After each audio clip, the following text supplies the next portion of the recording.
in identifying. Brunei's head of state, Sultan Hassan al-Bolkiah, hosted Tuesday's virtual summit of the Association of Southeast Asian Nations, or ASEAN. This year, we have made significant progress in strengthening our cooperation with external partners. One of those external partners is the U.S.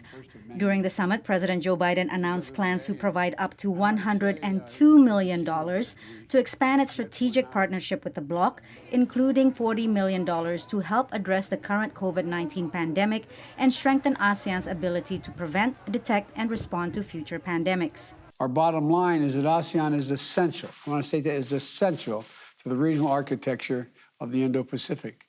And the United States is committed to ASEAN's centrality. You know, it's a linchpin. It's a linchpin for maintaining the resilience, the prosperity, and security of our shared region. President Donald Trump participated at the ASEAN summit in 2017, but skipped the following years. The economically dynamic regional bloc of 10 Southeast Asian nations is seen as key to countering a rising China.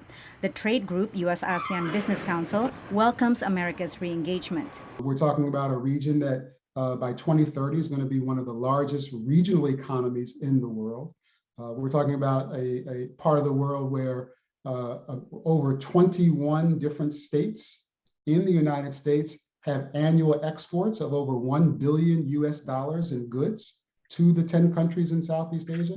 While the U.S. is seen as a security guarantor against Chinese military ambitions, Washington is lagging behind Beijing in economic ties. ASEAN is China's largest trading partner. Both are part of the Regional Comprehensive Economic Partnership, or RCEP. Signed in 2020, it's the world's biggest free trade agreement, but excludes the U.S. The U.S. is also left out of the Comprehensive and Progressive Agreement for Trans-Pacific Partnership, CPTPP, a free trade agreement formerly known as the Trans-Pacific Partnership. The 2016 TPP was promoted by President Barack Obama. We just officially terminated TPP.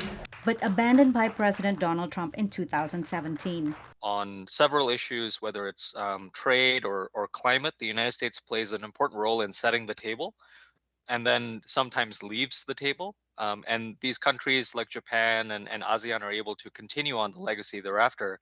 But I do think the United States ends up losing. While U.S.-China rivalry has intensified, ASEAN members underscore the need to cooperate with both nations, but at the same time ensure freedom of navigation, including managing tensions in the Taiwan Strait. What's the benefit for the conflict happening in that area? What's the benefit? Who get the benefit? Nobody. Nobody. COVID is enough created the problem. Myanmar did not attend this year's ASEAN summit since the group banned its junta leaders for ignoring a peace roadmap agreed to 6 months ago following the country's military coup.